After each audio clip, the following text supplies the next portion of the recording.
Assalamualaikum, good morning. Good morning everyone. Welcome to Geo Pakistan with Huma and Abdullah. रोज़ हमारे कुछ नए ऐसे experiences होते हैं जो कि जब हमारे साथ होते हैं तो हम ये सोचते हैं कि कितना मुश्किल है दुनिया में इस किस्म के कुछ काम करना, और ख़ास तौर पे आवाम से जब हमें फीडबैक मिल रही होती है।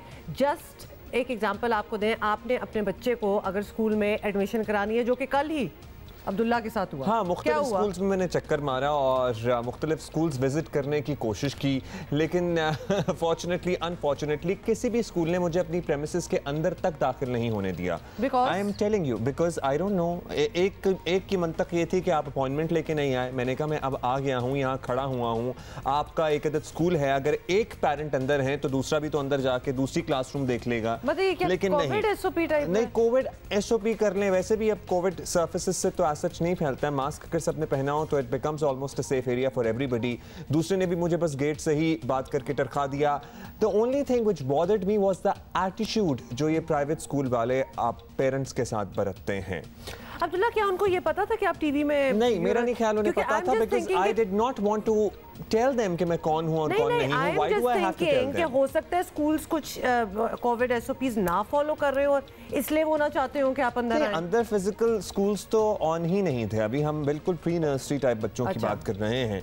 लेकिन the only thing which bothered me was the attitude that the people from the management of schools show towards parents. ऐसा लग रहा होता है कि आप लिटरली वो हमारे सर पे एहसान करेंगे अगर हमारे 2 साल के बच्चे को एडमिशन दे देंगे तो। सो एक तो वैसे ही आई वाज स्केप्टिकल कि 2.5 साल में 2 साल 4 महीने में बच्चे को स्कूल डालना है या नहीं डालना है। और लिटरली जब वालिदैन तंग आकर school mafia, private school mafia का टर्म इस्तेमाल करते हैं ना, तो आपको समझ में आ जाती है बात कि वो किस कर्ब और किस अजियत से गुजर रहे होते हैं ऑन डेली बेसिस। ये स्कूल मैनेजमेंट, स्कूल मालिकान के हाथों और स्कूल की इंतजामिया के हाथों कि वो तंग आ जाते हैं जिंदगी में। You can at least be nice to somebody who has shown up to take admission. और फिर at the end of the day आपका तो ये बिजनेस चलेगा ना, एक और बच्चा दाखिल होगा, फिर वो सारा सिलसिला चलेगा। सो बी कर्टियस, नाइस और व्हाटएवर यू वांट टू से, एटलीस्ट कर्टियस हो जाए। इसी तरह फिर आप रोपन हो जाते हैं और फिर वो फॉर लाइफ ये रिलेशनशिप बन जाती है जहां you have to comply to everything that the school demands. ये हम बहुत लोगों से सुन चुके हैं। आप एज की बात कर रहे थे अब्दुल्ला। कि हुमा, एजुकेशनल इंस्टीट्यूट्स में अगर मैनेजमेंट या कोई भी इंतजामिया या टीचर का ये एटीट्यूड है तो वो बच्चों को क्या ग्राउंडेड बनाएंगे, वो बच्चों को क्या हम्बलनेस सिखाएंगे? You know, I am thinking कि बहुत से पेरेंट्स जो इस वक्त हमें देख रहे हैं, they must be nodding their head और रोलिंग देयर हेड और समथिंग के शायद ये, चूंकि आपका पहला एक्सपीरियंस है, आप पहली बार ऑब्वियसली अपने बच्चे को डाल रहे हैं स्कूल में, people go through it left right and centre. ये बातें हम कितने पेरेंट्स से सुनते भी रहते हैं, तो लिहाजा आप अपना एक्सपीरियंस हो गया। You were asking about the age. में आप लोगों से कहूँगी कि किस एज में बच्चे को स्कूल डालना चाहिए, क्योंकि अब वो फिलोसफीज भी सारी बदल चुकी हैं। हमारे जो मेमोरी चैलेंज जो दुनिया में जीती हैं बच्ची जो हमारे पास आई हुई थी, उस इंस्टीट्यूट का ये कहना है कि 7 साल तक तो आप बच्चे को स्कूल डालें ही ना। तो आप देख लें कि अब थॉट प्रोसेस जो है, स्कूल्स ऑफ थॉट हैं, वो इतने डाइवर्स हो चुके हैं। 2 साल में बच्चे को डालें, 7 साल तक ना डालें, मतलब बहुत सी चीजें हमने वेस्ट से ही इनिशियली ये कॉन्सेप्ट लिया। हमारे यहाँ तो बच्चा 4 या 5 साल में जाता था जब हम when we were taking education. There was no concept कि 2.5 साल में हम लोग स्कूल चले जाए। नहीं, हमने 4 साल की उम्र में स्कूल जाना शुरू किया। उसके बाद वेस्ट में उस वक्त या उसके बाद जो है बच्चा 2.5 साल या 2 साल में स्कूल जा रहा था। लेकिन अब पूरा अमेरिका बात कर लें, अपने बहन भाइयों से बात कर ले, अब वो वापस आ गए बैक टू बेसिक्स। अब वो 5 साल से पहले नहीं भेजते बच्चों को, लेकिन अब वो नहीं भेजते। पाकिस्तान में बहुत से टॉप स्कूल्स हैं जहां आप 2.5 साल के बाद अगर बच्चा लेके जाए तो कहते हैं सॉरी ओवर एज हो गया। यहाँ पे हमें 10 साल बाद ख्याल आएगा ना, यहाँ पे हमें 10 साल बाद ख्याल आएगा, क्योंकि हम लेट चलते हैं, क्योंकि हम इंप्रेस हो जाते हैं, क्योंकि हमने नकल करनी है, हमारी अपनी तो कोई सोच है नहीं। बॉटम लाइन अब्दुल्ला, ये तो हम अपनी बातें स्टार्ट हो गए। बॉटम लाइन ये है कि ये बड़ा एक मसला है, तो इस पे हम, मेरा ख्याल है कि एक पूरा टॉपिक बना के इस पे जरूर बात करेंगे। It's a problem for every new parent, I would say. अच्छे गाने हैं वैसे महनाज के, क्योंकि आज सुबह जब ये सारी तैयारी हो रही थी तो हम सारे अपनी अपनी कोई सजेशंस दे रहे थे कि हम ये सुनाएंगे वो सुनाएंगे। खैर सरप्राइज हो गया इन दी एंड।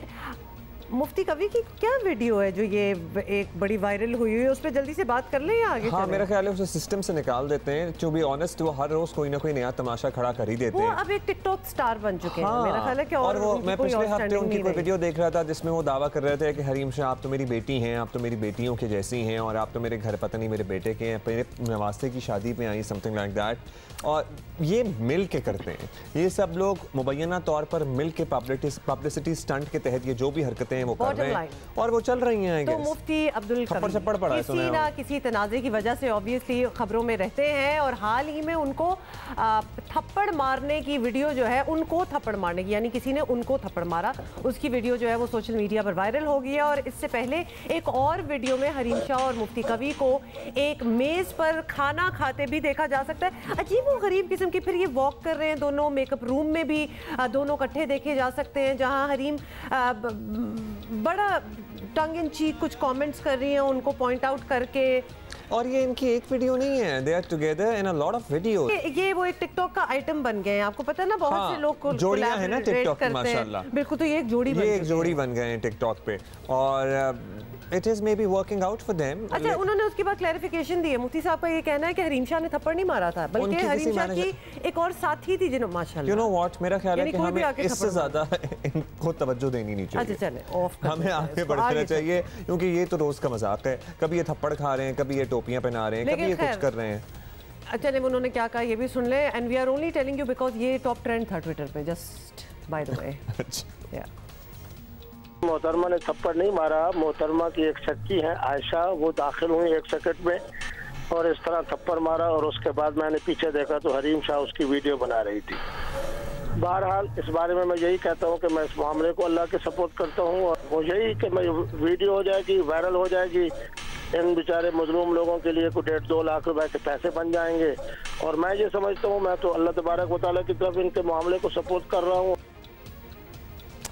ये तो था मुफ्ती कवी का मौक़िफ़, जबकि हरीम शाह ने समा टीवी से बात करते हुए इल्ज़ाम लगाया कि मुफ्ती कवी ने नाज़ेबा गुफ्तगू की और इसी वजह से उन्होंने मुफ्ती कवी को थप्पड़ लगाया था। लेकिन वो तो हरीम शाह थी नहीं अपैरेंटली, वो कह रही थी उनकी सेक्रेटरी थी। खैर, हरीम शाह का दावा है कि मुफ्ती कवी को नाज़ेबा गुफ्तगू की जो उनकी वीडियो है वो उनके पास महफूज है। आई एम श्योर इन दोनों के पास एक दूसरे की बहुत सारी वीडियोस होंगी। मुझे तो मुफ्ती साहब की सबसे बेस्ट बात ये लगी है कि उन्होंने कहा नहीं जी, मोहतरमा ने मुझे थप्पड़ मारा। मतलब थप्पड़ और मोहतरमा दोनों एक ही लाइन में यूज हो गया, ये नई चीज थी। मतलब है, कितना बड़ा दिल चाहिए कि जिसने आपको थप्पड़ मारा आप उससे मोहतरम आपने मुझे थप्पड़ मारा। नहीं, मोहतरमा मैंने नहीं मारा थप्पड़। Oh well, anyway, this was trending. This was our top Twitter trend. तो हमने कहा शायद आपको भी क्यूरियोसिटी हो तो हम आपको बता देते हैं। This looks very much staged वैसे and dramatized. Okay, moving on और our top story now. और अब हम आपको बताते हैं कि election commission foreign funding case पर जल्द फैसला सुनाए। 6 साल हो गए केस को मजीद ना लटकाए। ऑपोजिशन इत्तेहाद PDM आज इस्लामाबाद में इलेक्शन कमीशन के सामने बड़ा एहतजाज करने जा रहा है। हालात कंट्रोल में रखना अपोजिशन और हुकूमत दोनों की जिम्मेदारी है। 2014 से चलते फॉरेन फंडिंग केस में पाकिस्तान तहरीक इंसाफ अपना जवाब जमा कराने से गुरेज कर रही थी, जिस पर अपोजिशन का मौक़िफ़ था कि इलेक्शन कमीशन जानबूझकर केस को लटका रहा है। लेकिन अब आखिरकार PTI की जानिब से जवाब जमा करा दिया गया है और अब अपोजिशन समझती है तहरीक इंसाफ ने एतराफ़ जुर्म कर लिया है। ये जरा सुन लें कि क़यादत इलेक्शन कमीशन से मुतालबा करने जाएंगे जिस जुर्म का एतराफ़ हो चुका है उसका इलेक्शन कमीशन फ़ौरन फैसला सुनाए। मज़ीद ताख़ीर से शुकूक शुबहात पैदा हो रहे हैं। PTI फॉरेन फंडिंग के जरिए मुल्क दुश्मन लॉबी से फंडिंग ले रही थी। अब 2018 के इंतखाबात मशकूक हो चुके हैं। मैं उम्मीद करता हूं इलेक्शन कमीशन PTI की रजिस्ट्रेशन कैंसिल करेगा। मैं या कोई और मुखालिफ PTI का ने ऐसे कोई इल्ज़ाम नहीं लगाया। उनका अपना फाउंडिंग मेंबर ने अपना पार्टी को बचाने के लिए इलेक्शन कमीशन के दरवाज़ा खटखटाया है कि बहरूने मुल्क शहरियों की तरफ से PTI की फंडिंग हुआ। मैंने सुना है कि उस लिस्ट में भारत के शहरी भी मौजूद हैं, इजराइल के शहरी भी मौजूद हैं। और मैं समझता हूँ कि अब हर पाकिस्तानी मुतालबा कर रहा है कि हमें बताया जाए कि कौन लोग थे जिन्होंने PTI को फंडिंग दी, उनका मुतालबात क्या थे, उनके लिए ये हुकूमत ने किया क्या है। अब हुकूमत का कहना है कि पीपल्स पार्टी और मुस्लिम लीग नून को भी हिसाब देना चाहिए, इससे ध्यान ना हटाए। फिर से कोई NRO लेने की तैयारी है PMLN और पीपल्स पार्टी के अपने फॉरेन फंडिंग केस के अंदर, मुझे तो यही नज़र आ रहा है। और बिलावल समझदार हैं, वो कल आ नहीं रहे, उन्हें समझ आ गई है कि इस केस में कुछ नहीं है। तो मैं मरियम बीबी को कहूँगा, जो अकबर एस बाबर के ऊपर पिछले 6 साल से आपने सरमायाकारी की है, वो सरमायाकारी जो है वो आपकी घाटे में जा रही है, क्योंकि इलेक्शन कमीशन सिर्फ ममनुआ फंडिंग का केस सुन रही है। PTM के मुताबिक आज दोपहर मुख्तलिफ इलाकों से रैलियां इलेक्शन कमीशन दफ्तर के बाहर पहुंचेंगी, जहां 1 बजे सब कायदीन जमा होंगे और भरपूर एहतजाज किया जाएगा। मौलाना फजलुर रहमान, मरीम नवाज तो शरीक होंगे। बिलावल भुट्टो की नुमाइंदगी पीपल्स पार्टी के दूसरे रहनुमा करेंगे। वफाकी वजीर दाखिला ने वाजे कर दिया कि एहतजाज सिर्फ कानून के दायरे में होना चाहिए।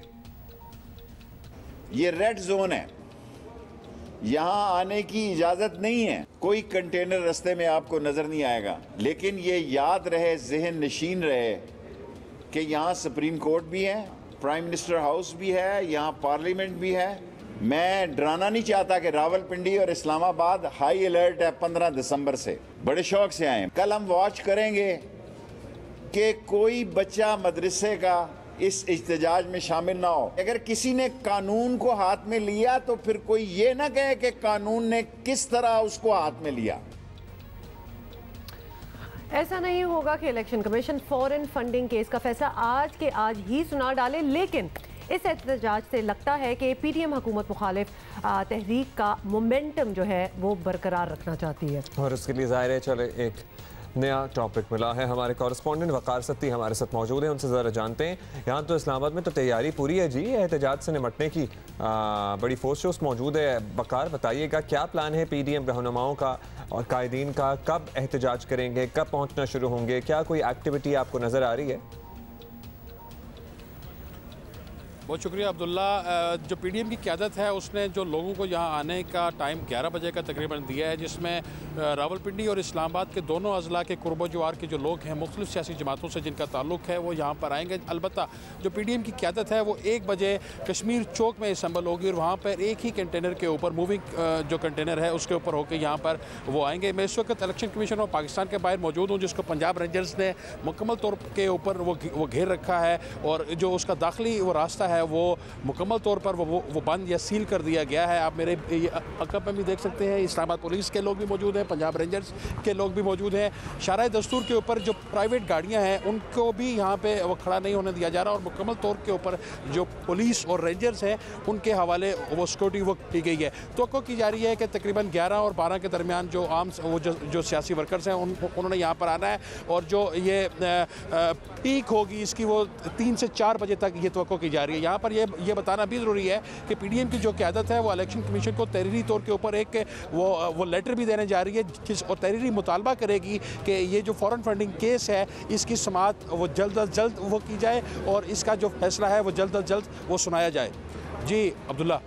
ठीक, बहुत शुक्रिया आपका। 1 बजे तक का प्लान है। तमाम कायदीन एक ही कंटेनर पर जमा होकर फिर पहुंचेंगे इलेक्शन कमीशन के दफ्तर के बाहर। PTM एहतजाज का इरादा रखती है आज। अच्छा, लेकिन प्लानिंग क्या है, क्या करना चाह रहे हैं, क्या अचीव करना चाह रहे हैं, इस पर भी हम जरा मजीद बात करेंगे। बात कर रहे हैं PTI फॉरेन फंडिंग केस की, जिस पर आज PTM की क़यादत एहतजाज करने जा रही है इलेक्शन कमीशन के सामने।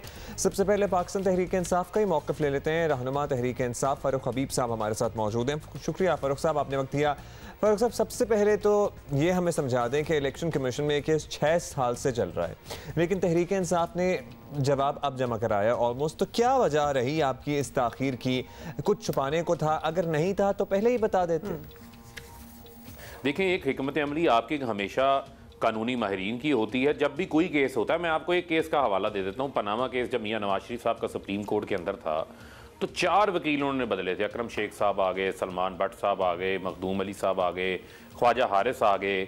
इसी तरीके से जब आपको केस आता है तो आप उस केस की उसकी मेंटेनेबिलिटी के ऊपर, उसकी आप केस के अंदर जो पटिशन दायर करने वाला होता है उसके लोकस स्टैंडाई को देखते हैं। लेकिन आप ये बात ज़हन में रखें कि जब से स्क्रूटनी कमेटी बनी है, इलेक्शन कमीशन की जो जांच पड़ताल कर रही है अकाउंट्स की, पीटीआई ने कभी उसमें कोई रखना नहीं डाला।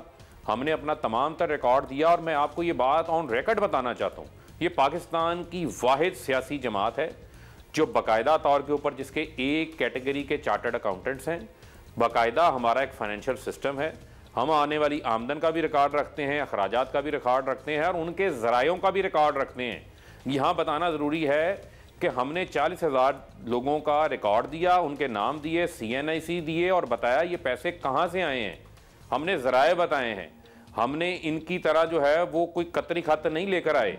और यहाँ पर ये सवाल उठता है कि जब इनके ऊपर भी तो एक केस है 4 साल से 2017 से चल रहा है, उसका तो जवाब इन्होंने आज तक जमा नहीं करवाया। प्रॉब्लम हम तो खैर आपसे बात कर रहे थे, प्रॉब्लम ज़राए बताने में, ढूंढने में आपको 6 साल लग गए होंगे I guess. You did take your time, अगर सब कुछ रिकॉर्ड पड़ा ही हुआ था। लेकिन फारूक साहब ये बताइएगा कि अब इस पूरे मामले पर अपोजिशन वाले भरपूर एहतजाज करने वाले हैं, तो हुकूमत का प्लान है क्या?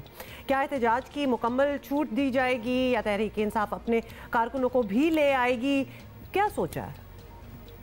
देखें, जो एहतजाज की आप बात कर रही हैं, हिकमत अमली के हवाले से आप बात कर रहे हैं, उसको आप मद्देनज़र रखें कि ये ऐसे ही है कि पीपल्स पार्टी नून लीग का अपना केस उस स्क्रूटनी कमेटी के सामने चल रहा है। ये तो है चोरी और सीना जोरी के मुतरादिफ है, यानी उल्टा चोर कोतवाल को डांटे कि भाई आपका अपना केस चल रहा है, आप जवाब नहीं दे रहे, आप ज़राए नहीं बता रहे। तो इसका मतलब क्या है कि एहतजाज करके एक आईनी इदारे के बाहर जहाँ आपका अपना केस चल रहा है उस स्क्रूटनी कमेटी के पास, वहाँ पर रुकावट क्या है? किस बात का एहतजाज कर रहे हैं? अगर आप एहतजाज कर रहे हैं तो फिर इसका तो मतलब ये है कि जिस तरह पीडीएम पूरे मुल्क के अंदर बाकी जगहों पे इन्होंने जलसे जुलूस किए, कोरोना SOPs की धज्जियां इन्होंने उड़ाई, तमाम इन्होंने जो है वो कानून की धज्जियां उड़ाई, तो इसका मतलब ये है कि यहाँ भी इसका मतलब ये समझा जाए कि ये अपनी फॉरेन फंडिंग के जो जांच पड़ताल है उसको रुकवाने के लिए इलेक्शन कमीशन के बाहर एहतजाज कर रहे हैं, दबाव में लाना चाहते हैं इदारों में। क्या यहाँ से भी एक NRO हासिल करना चाहते हैं? तो ये सवालात जो हैं वो अपनी जगह के ऊपर आज भी कायम हैं और इनसे पूछे जाने चाहिए। चलें, उनसे भी हम सवाल करेंगे, लेकिन फिलहाल हमारा मकसद आपको बुला के आपसे सवाल करने का था। Thank you so much. अच्छा जी, अभी हमें ज्वाइन किया जनरल सेक्रेटरी पाकिस्तान मुस्लिम लीग नून एहसन इकबाल साहब ने। एहसन इकबाल साहब, सबसे पहले अपोजिशन का मौक़िफ़ रहा है कि इलेक्शन कमीशन केस सुस्त रवि से चल रहा है और तहरीक इंसाफ जवाब नहीं दे रही, तो अब तहरीक इंसाफ का जवाब भी आ गया। अब इलेक्शन कमीशन को कार्रवाई का वक्त तो देना चाहिए ना, क्योंकि जवाब जो अभी आया है, तो इससे इत्तफाक करेंगे आप या नहीं? हमारा यही मौक़िफ़ है कि एक इलेक्टेड प्राइम मिनिस्टर के ख़िलाफ़ तो 6 महीने के अंदर GIT बना के और अखामा केस में उन्हें फारिग कर दिया गया। यहाँ पे एक ओपन एंड शट केस है कि जिसके तमाम हक़ाइक़, इसके तमाम सबूत फराम कर दिए गए हैं और PTI के एक अपने बानी रुकन ने फराम किए हैं, और उसके बाद जो स्टेट बैंक है उसने तस्दीक कर दी है कि दर्जनों ऐसे अकाउंट्स थे जहां पर बाहर से पैसा आ रहा था और उनको इलेक्शन कमीशन में PTI ने डिक्लेयर नहीं किया, या दूसरे लफ्ज़ों में उन अकाउंट्स को छुपा के रखा गया था। तो ये सारे सबूत बहुत अरसे से इलेक्शन कमीशन के सामने हैं, उनकी स्क्रूटनी कमेटी के सामने हैं।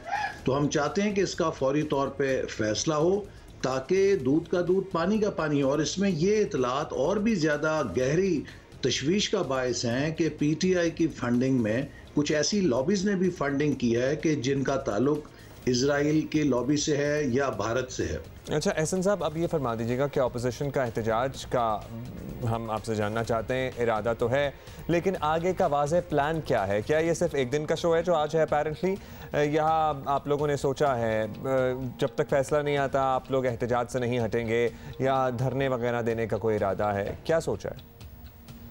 नहीं, जो अपोजिशन का इलेक्शन कमीशन में जाना है वो सिर्फ एक अलामती एहतजाज है, और हम वहाँ जाकर इस बात को रेज़ करना चाहते हैं कि इस मसले का फौरी फैसला किया जाए। और हम उम्मीद करते हैं कि इलेक्शन कमीशन, चूँकि अब एक नया इलेक्शन कमीशन मार्ज़ वजूद में आ चुका है, ये अपनी गैर जानिबदारी दिखाते हुए इस केस का बहुत शफाफ अंदाज में फैसला करेगा।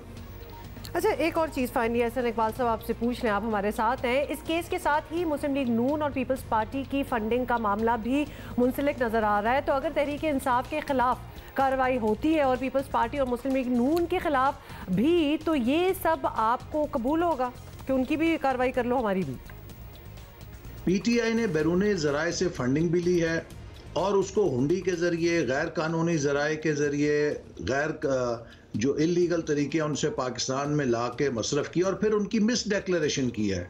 मुस्लिम लीग नून ने वाज़े तौर पे इलेक्शन कमीशन को कहा है कि हमने कोई गैर ममनुआ फंडिंग नहीं हासिल की और हमारे तमाम बैंक अकाउंट्स जो हैं वो इलेक्शन कमीशन के साथ हमने उनकी तफसील शेयर की है, लिहाजा कोई खुफिया अकाउंट भी नहीं है। तो ये सिर्फ एक दरख्वास्त दी गई है PTI की तरफ से, जिसका मकसद ये है कि हम तो गंदे हुए हैं, तो जो दूसरी पार्टीज़ हैं उनको पर भी कुछ कीचड़ उछालो ताकि ये मामला जो है मुतनाज़ा नज़र आए।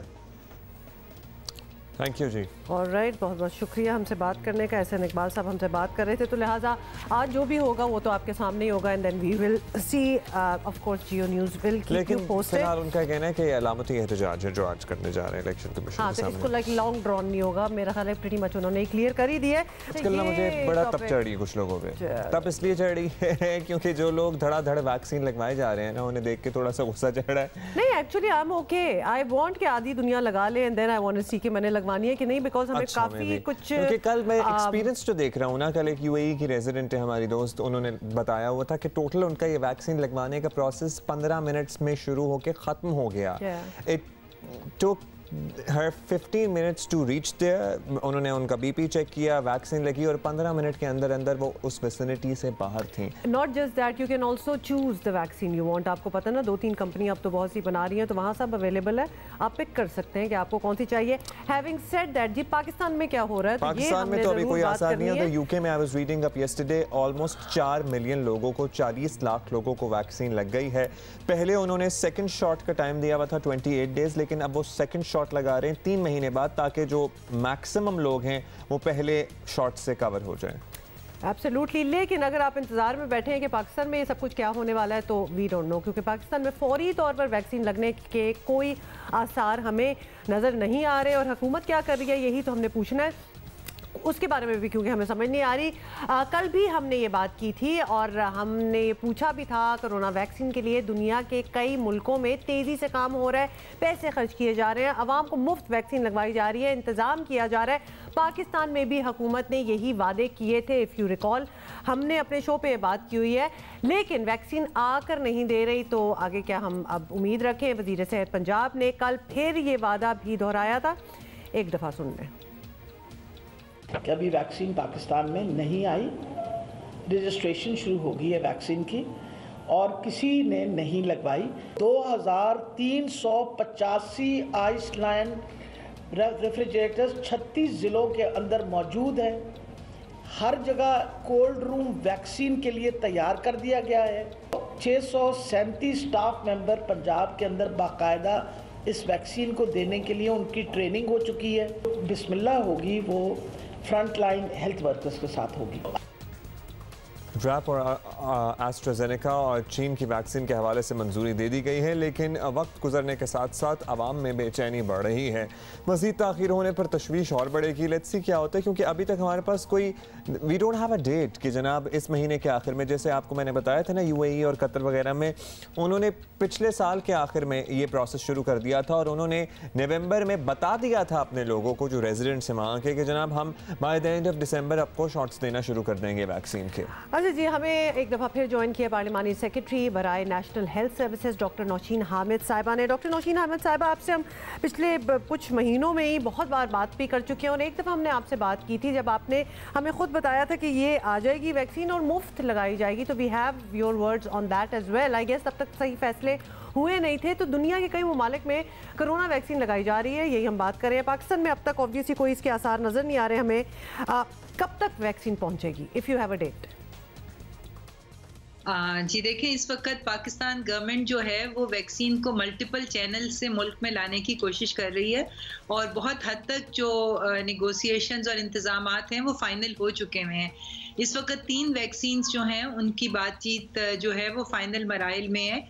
एक, जिस तरह हम सबको पता है कि साइनोफार्म चाइना की वैक्सीन, दूसरी एस्ट्राजेनेका का अप्रूवल जिसका ड्रैप से हमें अप्रूवल भी मिल गया है, और तीसरा कैंसिनो बायो के ट्रायल्स जो कि बिल्कुल अब फाइनलाइज होने के करीब आ गए हैं। तो ये तीनों वैक्सीन जो है मैं समझती हूँ अपने मुख्तलिफ मराहिल तय करते हुए फरवरी या मार्च में इंशाल्लाह ताला पाकिस्तान में अवेलेबल हो जाएंगे। और इसके लिए हमारी तमाम तैयारियां जो हैं वो मुकम्मल हो चुकी हुई हैं। हेल्थ केयर स्टाफ को ट्रेन कर दिया गया है और जिन लोगों को ये फर्स्ट फो में लगनी है, जो कि हेल्थ केयर के फ्रंट लाइन वर्कर्स हैं, उनकी रजिस्ट्रेशन हो चुकी हुई है। 3 लाख से ज़्यादा लोगों की यानी शॉर्ट लिस्ट हो गए हैं जिनको ये फर्स्ट फेज में लगनी है।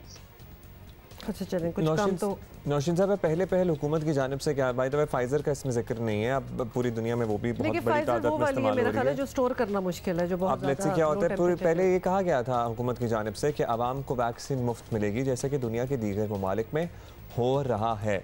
इस वक्त हमारी पोजीशन क्या है? क्या यही तय है कि वैक्सीन मुफ्त में लगेगी या कोई मिनिमल चार्जेस होंगे, या प्राइवेट सेक्टर अलहदा वैक्सीन लगवाएगा और सरकारी सतह पर अलहदा वैक्सीन लगेगी? What is your plan? जी बिल्कुल, डेफिनेटली जो वैक्सीन हुकूमत अपने प्लेटफॉर्म से मंगाएगी वो सारी जो फेजेस हैं जिसमें से हम लोगों ने आइडेंटिफाई किया है पॉपुलेशंस को, उनको बिल्कुल फ्री ऑफ कॉस्ट लगेगी। और इसके अंदर हम हेल्थ लाइन वर्कर्स के बाद 65 प्लस की जो पॉपुलेशन है उसको कवर करेंगे और फिर बाकी फेजेस में बाकी पॉपुलेशन को कवर करेंगे। ये ज़रूर है कि गवर्नमेंट ने प्राइवेट सेक्टर को अलाउ कर दिया है कि अगर प्राइवेट सेक्टर मंगाता है और अगर जो लोग अफोर्ड कर सकते हैं वो अगर अपनी मर्जी से वैक्सीन खरीद के लगवाना चाहें तो जिनको जल्दी है वो लगवा सकते हैं। प्राइवेट सेक्टर भी वैक्सीन मंगवा सकता है, मगर गवर्नमेंट जो जितनी भी वैक्सीन मंगाएगी वो बिल्कुल फ्री ऑफ कॉस्ट जो है वो पॉपुलेशन तक पहुंचेगी इंशाल्लाह। फाइन। डॉक्टर साहब, अब फाइनली आप ये भी बता दें कि मुल्क में कोरोना की दूसरी लहर में केसेस बढ़ते जा रहे हैं और अब तक वाज़े कमी नज़र नहीं आती, क्योंकि जैसी कुछ कमी होती है तो फिर अगले दिन दोबारा से ऊपर चले जाते हैं। तो क्या हुकूमत अब भी यही समझती है कि लॉकडाउन वगैरह के बगैर हम कोरोना से निपट पाएंगे, कि जिस तरह चल रहा है उस तरह भी ठीक है? देखिए जी, लॉकडाउन्स तो हो रहे हैं मगर लॉकडाउन जो है उसका एक तरीक़ाकार वज़ा किया गया है जो NCOC की सिफारिशात के मुताबिक है। जो हॉटस्पॉट्स डिक्लेयर होते हैं जहां पर आइडेंटिफाई होता है कि एक स्पेसिफिक नंबर ऑफ केसेस से ज़्यादा केसेस मौजूद हैं, वो स्मार्ट लॉकडाउन के ज़रिए उन एरियाज़ को लॉकडाउन किया जा रहा है। और उसके अलावा जो SOPs गवर्नमेंट ने इशू किए हैं उनकी इम्प्लीमेंटेशन के लिए भी जो टीम्स हैं हमारी लोकल गवर्नमेंट की इंतज़ामिया जो है वो मुतहरिक है और उसके ऊपर भी अमल दरामद कराने की कोशिश की जा रही है। और जिस तरह से जो SOPs गवर्नमेंट की तरफ से किए गए हैं उनके ऊपर इम्प्लीमेंटेशन जो है वो जारी है और उसको मॉनिटर भी किया जा रहा है और स्मार्ट लॉकडाउन का सिलसिला भी जारी है। केसेस में कोई वाज़े कमी नहीं है तो कोई बहुत वाज़े इजाफा भी नहीं है, एक स्टेबिलिटी की कंडीशन है, मगर ये उस सूरत में कंट्रोल होंगे जब आवाम पूरी तरह से हमारे साथ ताउन करेगी। बहुत शुक्रिया डॉक्टर नौशीन हामिद, हमें पूरा तरीके कार भी बता दिया। अच्छा, आवाम के तो क्या आवाम ताउन करेंगे तो सारे, और ये सिर्फ हमारा नहीं पूरी दुनिया का मसला है। देखिए वैक्सीनेशन में people who can afford it वो तो फिर वो मेरा ख्याल है I do know a lot of people जिन्होंने एक्चुअली लगवा भी लिया, नॉट परहैप्स हियर। और अभी हमें थोड़े दिन में यहाँ पे भी लोग नजर आना शुरू हो जाएंगे जो लगवा लेंगे या लगवा रहे होंगे, क्योंकि लेकिन ऑनेस्टली इजंट इट बेटर कि बहुत से लोग लगा लें और फिर आप लगाएं, क्योंकि इतनी जल्दी में ये वैक्सीन बनी है। आई गेस जितना टाइम दरकार होता है, जितने लोगों पे टेस्टिंग होनी चाहिए उस हिसाब से तो चीज़ नहीं हुई, तो I am still a little bit skeptical. मुझे तो एनर्जी इतनी अच्छी लगी है लड़कियों की, इसी गाने की मुझे अच्छी लगी है, तो बात करने का तो I am really looking forward to that. लेकिन सबसे पहले जी ये कराची और कचरा, does this go hand in hand? Oh indeed, sad, ऐसे होना नहीं चाहिए। आई विश कि आप रिफ्यूट कर देते कि नहीं नहीं ऐसी कोई बात नहीं है। आपको पता है ना बीच में कराची को कचराची और क्या क्या कुछ नहीं कहा गया, और ये बात ये बड़ा दुख होता था ये सुनते हुए, और बाज़ न्यूज़ मीडियम्स पे हमने ये लिखा हुआ भी देखा। पर्सनली मुझे अच्छा नहीं लगता था, क्योंकि ये शहर की तौकीर के खिलाफ भी है। इस शहर ने बहुत से लोगों को समेटा हुआ है, ये शहर बहुत से लोगों को इस मकाम तक लाया है जहां पर आज वो मौजूद हैं। तो इस शहर का ख्याल रखना हम सबकी जिम्मेदारी है, इसको डिग्रेड नहीं करना चाहिए। ये शहर का कसूर नहीं है, ये हुकूमतों का, शहरियों का कसूर है। एग्जैक्टली, लेकिन सुन लें कि सिंध हुकूमत कराची की सफाई का निज़ाम खुद ना बना पाई और जिम्मेदारी का तकाजा शहरियों से है, तो लिहाजा बात सारी यहाँ से शुरू हो रही है। पहले अपने फ़राइज़ तो पूरे कर लें, फिर शहरियों से भी शिकवा करें। कचरा जो है वो कराची का सालों पुराना मसला है। We all know that. हुकूमत से सफाई की उम्मीदें लगाई जाती हैं लेकिन कुछ नहीं होता। सिंध हुकूमत ने तो बता दिया कि ये मसला शहरी ही हल करेंगे, और अगर आपको यकीन नहीं आ रहा तो खुद सुन लें। मैं ये बात बरमला कहता हूँ, मैं खुद लोकल गवर्नमेंट का मिनिस्टर शाह साहब हैं, कि अगर हुकूमत पूरे पाकिस्तान का खजाना इस पर लगा दे कि कराची को हमने साफ करना है और कराची के शहरी तय कर ले कि कराची को साफ नहीं रखना, तो वो खजाना कम पड़ जाएगा, कराची साफ नहीं होगा। लेकिन अगर कराची के शहरी तय कर ले कि जी हमने कराची को साफ करना है, हुकूमत ₹1 खर्च न करे, कराची साफ हो जाएगा। तो ये सबकी एक कलेक्टिव रिस्पॉन्सिबिलिटी होती है। हर चीज़ में हम अपनी अपनी जिम्मेदारियां पूरी करें, चीज़ें खुद ठीक हो जाएंगी। शहर अच्छे बुरे नहीं होते, मुल्क अच्छे बुरे नहीं होते। हमारे लोगों की वजह से, हमारी वजह से, आपकी वजह से शहर अच्छे भी होते हैं, शहर बुरे भी होते हैं।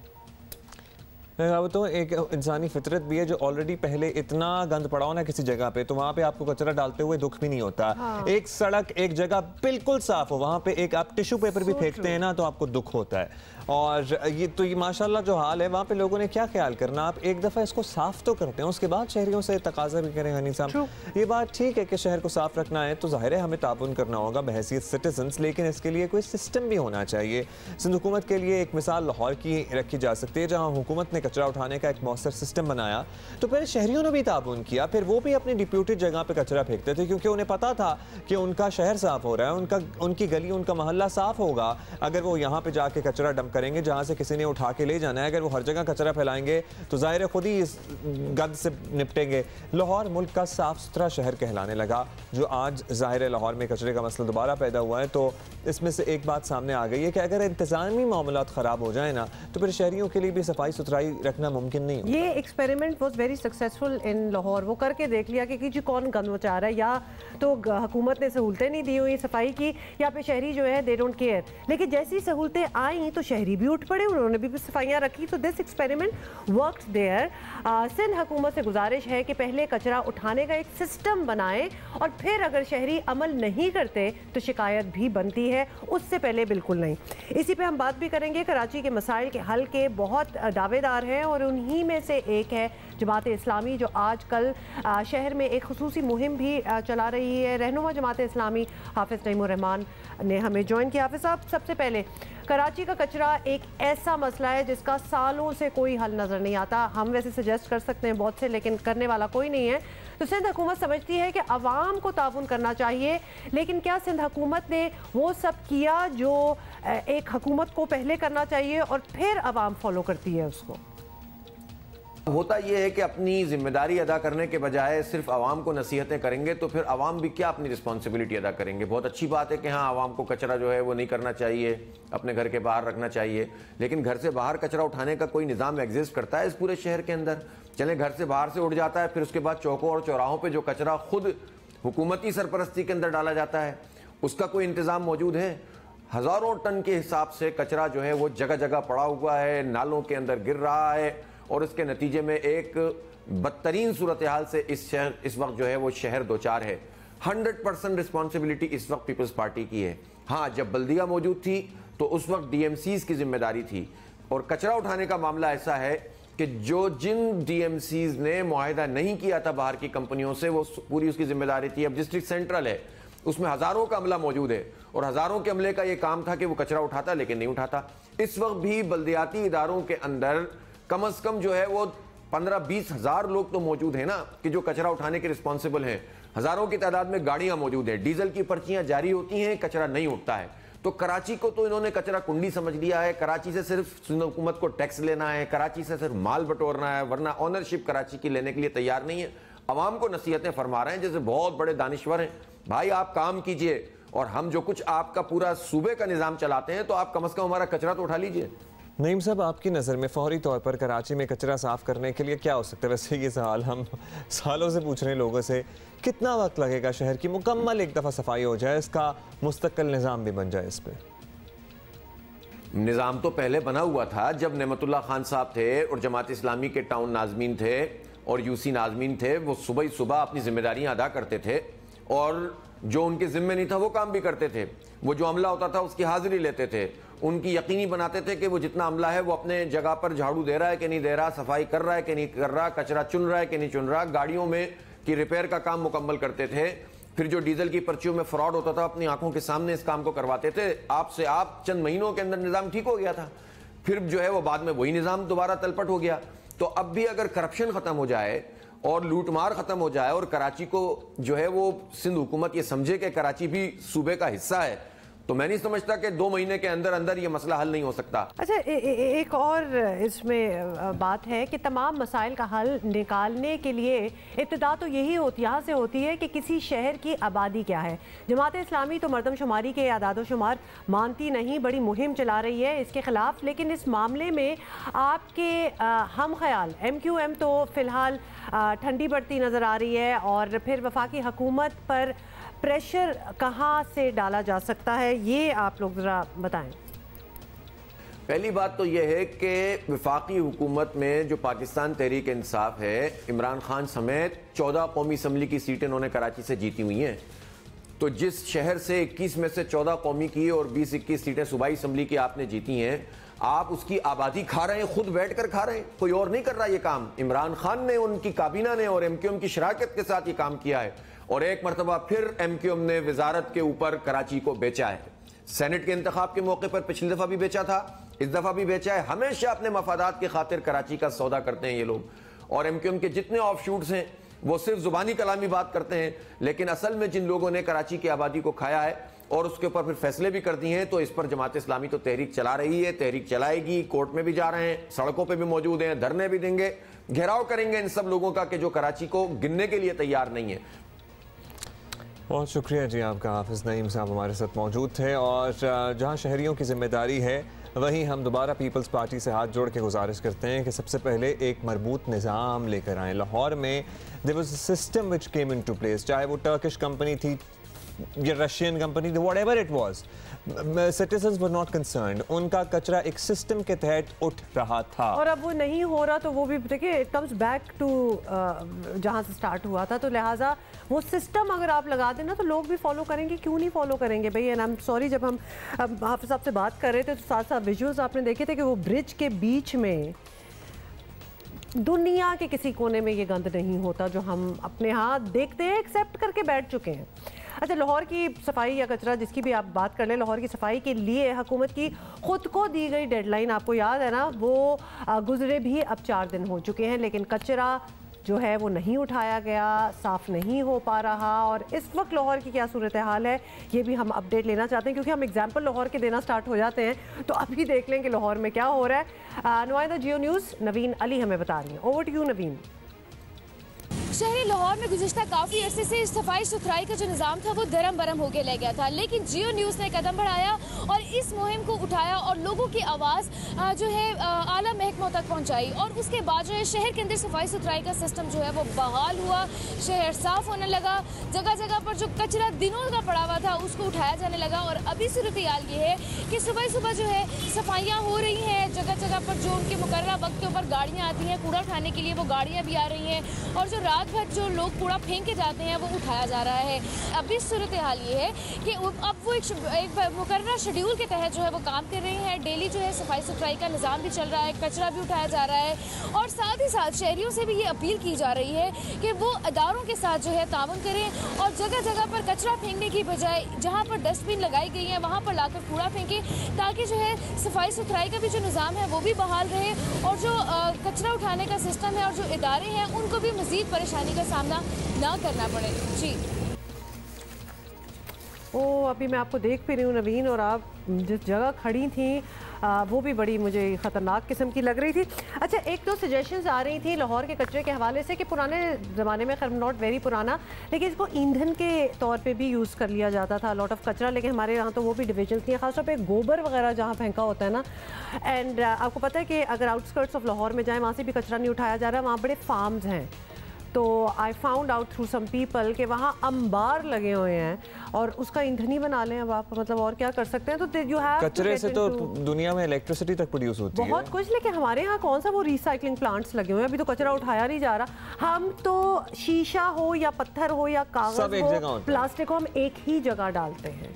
तो या तो ये ही मदद एक हो जाए कि हमें भी ये पता चल जाए कि डिवीजन किस तरह की जाती है, ताकि आगे रिसाइकिल करने पूरी दुनिया में डिवीजन है कचरे की, पूरी दुनिया में, कि आप एक तरह का कचरा एक जगह डाल सकते हैं और फिर कचरा दोबारा से अलग अलग होता है, प्लास्टिक से अलग होते हैं, पेपर अलग होता है, मेटल या हार्ड ये शीशा वगैरह लैदा होता है। ये चीज़ें ज़ाहिर स्टील है, शीशा, ये रिसाइकलेबल चीज़ें हैं ना, ये दोबारा से इस्तेमाल हो सकती हैं।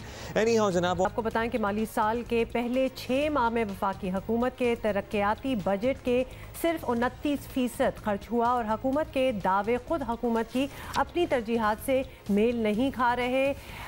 इसे बैड गवर्नेंस या इंतज़ामी नाअहली के अलावा और क्या नाम दिया जा सकता है? आपको बताएं कि रवां माली साल में वफाकी बजट में 577 अरब रुपए जो है वो पब्लिक सेक्टर डेवलपमेंट प्रोग्राम के लिए रखे गए थे। दिसंबर तक तरक्याती मंसूबों पर सिर्फ 168 अरब रुपए इस्तेमाल हो सके हैं। साइंस और टेक्नोलॉजी की वजारत सिर्फ 9% रकम खर्च कर सकी है, बाकी वजारतों का हाल भी कुछ मुख्तलिफ नहीं है।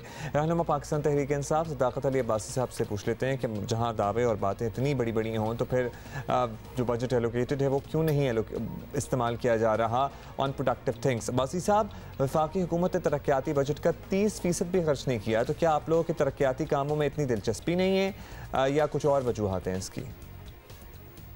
देखिए, दिलचस्पी की बात नहीं है। 50% टाइम गुजरा है, 30% खर्च हो गया है। तो शुरू में मोस्टली ये होता है कि जब मंसूबे आते हैं तो उनका PC1 बनते हैं, उनके डिज़ाइन पे मामलात होते हैं, उनके टेंडर्स होते हैं, उनका पेपरा रूल्स के मुताबिक टाइम लगता है। ग्राउंड वर्क शुरू होने में थोड़ा सा टाइम लगता है। जैसे मैं यहाँ पे एक सिहाला फ्लाईओवर का मंसूबा अकेडमी, पुलिस अकेडमी के पास, तो वो बजट में मंजूर हुआ, फिर उसका एक टेंडर आया डिज़ाइन का, उसके बाद वो डिज़ाइन की अप्रूवल के 3 महीने दिए, उसके बाद डिज़ाइन जब अप्रूव होगा तो फिर उसका कंस्ट्रक्शन का टेंडर आएगा, फिर उसमें 1 महीना लगेगा, फिर अप्रूवल्स होंगी। तो ये जो आखिरी आपका टाइम आता है फरवरी के बाद, इसमें फिर पैसे एकदम से लगना शुरू हो जाते हैं। तो साथ साथ ये था कि कोरोना की वजह से दरमियान में नवंबर के बाद फिर लॉकडाउन वाली सूरत हाल बन गई, बड़े बड़े जो कारोबार थे उनके बंदिशें आई, तो उस वजह से थोड़ा सा ये स्लो हुआ है। अच्छा बाजी साहब, वैसे तो आपने एक्सप्लेन कर लिया, लेकिन फिर बता दें कि अब 5.5 माह रह गए हैं, तो इस माली साल के सिर्फ इतने ही रह गए हैं और मुल्क में तरक्याती कामों का मार्जिन बहुत ज़्यादा है। तो क्या उम्मीद रखें कि इस बार पूरा तरक्याती बजट जो है वो खर्च हो जाएगा? जी बिल्कुल खर्च होना चाहिए, और मैं बिल्कुल हर चीज़ में गवर्नमेंट को डिफेंड नहीं करूँगा। मेरा ख्याल है कि हमें इसमें ये हमारे लिए चैलेंज है कि इस दफ़ा हर सूरत में, चूँकि कोरोना की वजह से और दीगर मामलात में मईशत में थोड़ी सी स्लो थी और बहुत सारे खसारे थे, उससे निकालने के लिए हमने बहुत सारी उम्मीदें लगाई हुई हैं। तो इसको तेज़ करना है और ये चैलेंज है, और इंशाअल्लाह इस चैलेंज को हमारी सूबाई हुकूमतें और आपने PSDB की चूँकि बात की, मरकज़ी हुकूमत की, तो पूरी कोशिश होगी कि जो हमारे ज़ैली इदारे हैं वो इसको मुकम्मल करें। अगर मुकम्मल नहीं करेंगे तो ये हमारी नालायकी तस्वर होगी। किसी तरह भी फ़ंड्स लैप्स नहीं होने चाहिए और मंसूबे टाइमली मुकम्मल भी होने चाहिए, उनमें क्वालिटी भी नहीं होनी चाहिए, और जो हमें करप्शन से बचना है उसके लिए प्रोसेसेस भी हम बाईपास ना करें। तो ये एक बड़ा चैलेंज है। बहुत शुक्रिया सदाकत अली अब्बासी साहब हमसे बात कर रहे थे, और एंड ही डिड एग्री कि ये पूरे खर्च भी होंगे और काम होगा भी।